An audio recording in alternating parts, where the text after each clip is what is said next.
Hey everybody, this is Dream, and I hope everybody did well yesterday.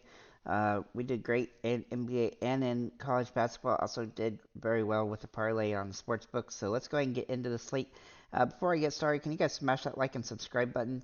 I will get into the injury report here in just a second. I'm going to give you a little quick slate breakdown. Overall, the slate has some value in it, though there's a lot of great options at the guard positions.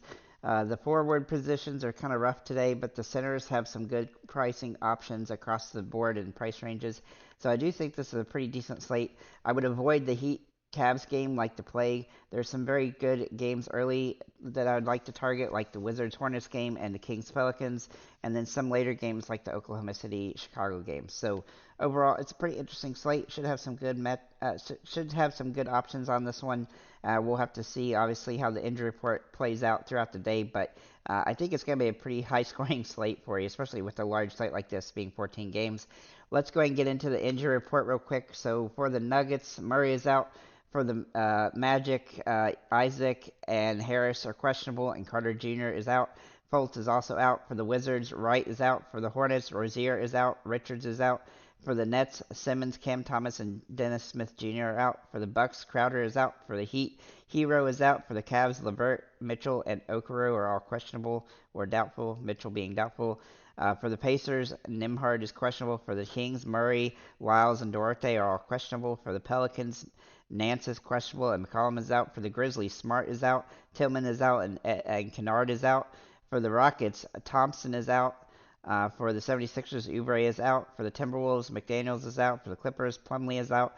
For the Spurs, Vassell is questionable. For the Thunder, Jalen Williams is out. For the Warriors, Green is out and Payton is questionable. For the Suns, Beal is out and Booker is questionable.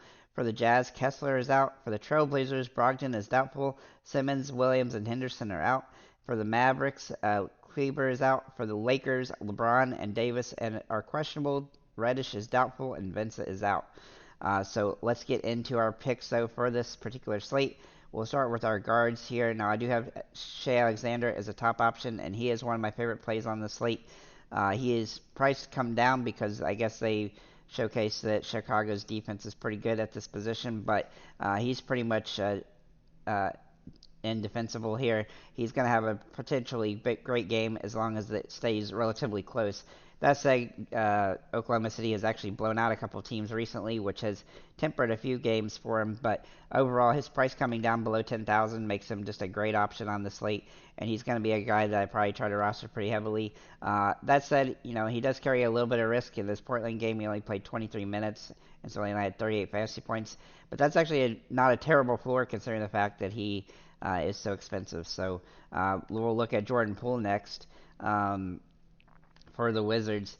He's had some good upside in this slate here. I expected him to be popular all season long, but he's actually just been pretty not great for the most part. And but he is starting to have a couple good games recently, and so he's given me some favor. He's also dropped in price quite a bit. He still feels like a GPP play today, but he definitely does have that upside. Maybe he's starting to figure it out with the Wizards. I don't know. We'll have to see. But he definitely has some upside in this matchup at this price point. Then we're going to look at Fred VanVleet, and I really toyed with him being a core play along with the SGA, but as he's just playing extremely well, he does have a little bit of a tougher matchup against Memphis, but they're not nearly as good when they don't have Morant, so I look for him to have another solid game here. His price is still pretty good. As long as it stays under $8,000, he's going to be somebody to consider each and every day as he's playing extremely consistent and solid throughout the season. Then we're going to look at Reeves for the Lakers. Now, he's been coming off the bench the last few games.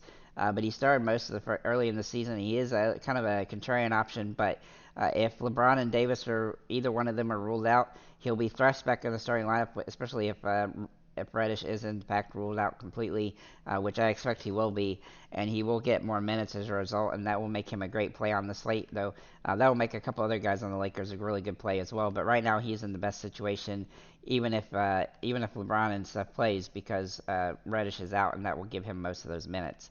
We're going to look at LaMelo Ball too, and he's a good contrarian option off of SGA if you want to go that route. He's been absolutely on fire lately. He's only had one sub 50 fantasy point game since the 5th of this month, and he's been playing extremely well. He's also had a couple games against the Wizards, which he did pretty good in, and again, his floor in this stretch has been 46 fantasy points, and that's really good for his price point here. He also has massive upside, obviously, so he hasn't really had the triple doubles, but he's capable of them.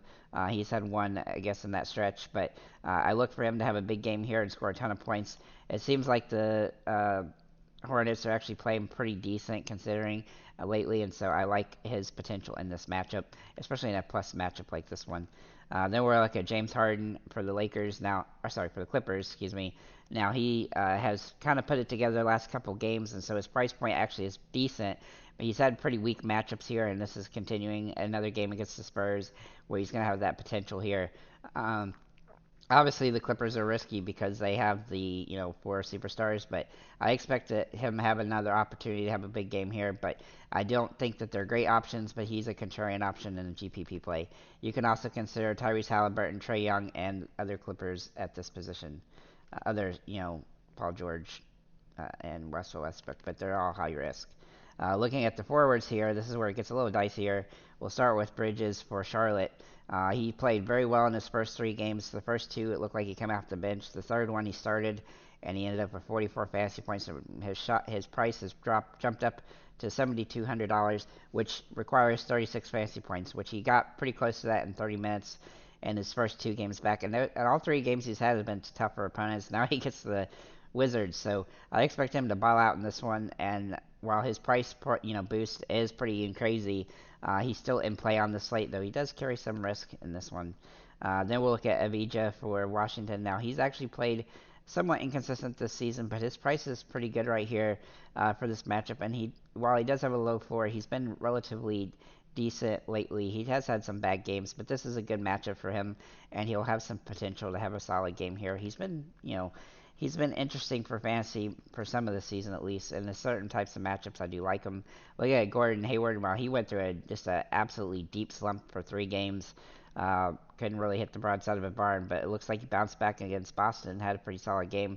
He does tend to be somewhat scoring dependent for his fantasy points, but he is hitting his shooting pretty good most of the season, and he definitely has some good upside. His price point is also pretty solid here as it's come down some as a result of those 3 games. I expect him to have a good game in this one as he's got a good matchup. Though there is a little bit of a logjam in Charlotte now in these forward positions, so do keep that in mind. You could also consider LeBron if he plays, Buddy Hield, Brandon Miller if he's a very risky GPP play, and Kyle Kuzma. They all do carry a little bit more risk than the 4 guys I've mentioned up front. Then we'll look at Daniel Gafford for center. He is a core play for me as well. He's played very well throughout the season, averaging around 24 fantasy points, and his prices surprisingly just dropped down to 4,200. I mean the Hornets defensive centers are decent, but I expect him to play around 25 to 30 minutes in this one and be able to cover that 4,200 point fantasy point need, and which is 21 points. So I think he'll be capable of that, and he looks like a really good play on the slate. Obviously, if you want to go away from him, we definitely have some good options, and one of them being Sengun for Houston. He has played extremely well throughout the season. He's only had a couple bad games all year long, and when I say bad games, in the mid-30s, but he's been very good. His price is still solid despite the fact that it's come up some.